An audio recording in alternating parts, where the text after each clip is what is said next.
ராஜீவ் கொலையாளிகள் 7 பேரை விடுதலை செய்வது தொடர்பாக மத்திய உள்துறை செயலாளருக்கு தமிழக அரசு கடிதம் எழுதியுள்ளது. இதுகுறித்து அரசியல் தலைவர்கள் மற்றும் பல்வேறு தரப்பினர் கூறிய கருத்துக்களை இப்போது பார்க்கலாம். எல்லாமே இப்போ ஜெயலலிதா பொறுத்த வரைக்கும் எந்த அறிவிப்பா இருந்தாலும் சட்டமன்றத்தில் 110 அறிக்கை படிச்சாங்கல்ல, அது மாதிரி பண்ணிட்டு இருக்காங்க. இப்ப தேர்தல் வரதுனால என்ன விஷயமான அறிவிப்புலாம் கொடுத்துட்டு இருக்காங்க. மக்களுக்கு நல்லா தெரியும். இந்த கடிதம் எதற்காக துணிச்சலாக முடிவெடுக்க வேண்டும் என்றால், அரசியல் சட்டத்தின் 161வது பிரிவை பயன்படுத்தி நாங்கள் மந்திரி சபை முடிவு செய்கிறது 7 பேரை விடுதலை செய்வதற்கு என்று முடிவெடுத்து கவர்னருக்கு அனுப்பட்டும், கவர்னர் என்ன செய்கிறார் என்று பார்ப்போம். இது மக்களை ஏமாற்றுகின்ற, தேர்தல் நேரத்தில் தமிழ் உணர்வாளர்களை ஏமாற்றுவதற்காக செய்கின்ற வேலை. 7 தமிழர்களையும் விடுதலை செய்வதற்கான சட்டப்பூர்வமான வழி இருந்தும் அதனை பயன்படுத்த நம்முடைய முதல்வர் விரும்பவில்லை. மீண்டும் மத்திய அரசின் கருத்தை கேட்பது என்பது ஒரு திட்டமிட்ட மோசடி நடவடிக்கை. சட்டமன்றத்தில் எடுத்த முடிவின் அடிப்படையில் அந்த 7 பேரை விடுவிப்பதற்கு மாநில அரசே முடிவெடுத்து அமலாக்கலாம். அதற்கு மாறாக நான் எழுதிவிட்டேன், இதனால் இயலவில்லை என்று மக்களை ஏமாற்ற வேண்டாம் என்று மாநில முதல்வரை கேட்டுக் கொள்கிறேன்.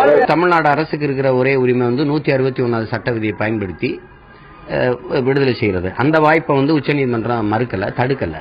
அதை தான் நம்ம தமிழக அரசுக்கு மறுபடியும் கோரிக்கையை வச்சு கேட்டுக்கொண்டிருந்தோம். அந்த விதியை பயன்படுத்தி நீங்க எடுத்த முயற்சி தான், அந்த முயற்சியிலேயே இதை ஒரு வாய்ப்பா விடுதலை செய்யுங்கன்னு கேட்கிறோம். இப்ப அதுக்கான முயற்சி நடக்குதுங்கிறது ஒரு நம்பிக்கை தருது. இப்போதாவது பிரதமர் மோடி அவர்கள் இதில் தமிழக அரசின் இந்த வேண்டுகோளை ஏற்று அவர்களை விடுதலை செய்ய வேண்டும் என்று வேண்டிக் கொள்கிறேன். மீண்டும் நாங்கள் சொல்ல விரும்புகிறோம், இவர்கள் 164வது அரசியல் சட்ட பிரிவை பயன்படுத்துவதுதான் சரியாக இருக்கும். காரணம், மத்திய அரசு உச்சநீதிமன்றத்தின் தீர்ப்பைத்தான் சொல்லும். இதை புரிந்து கொண்டு செய்வதற்கு ஒரு மக்களால் தேர்ந்தெடுக்கப்பட்ட அரசால் தான் முடியுமே தவிர நீதிமன்றத்தால் முடியாது. இவங்க உள்துறைக்கு கடிதம் எழுதிருக்காங்க முதல்வரமா அப்படின்றதெல்லாம் கேள்விப்பட்டோம்.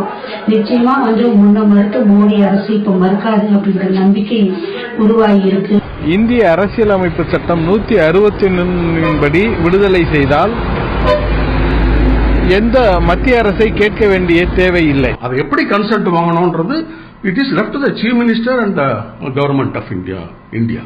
இப்ப சீஃப் செக்ரட்டரிக்கும் ஹோம் செக்ரட்டரிக்கும் அபிஷியல் கம்யூனிகேஷன். இதுல அபிஷியல் கம்யூனிகேஷன்ல நாளைக்கே ஒரு லெட்டர் வரப்போகுது.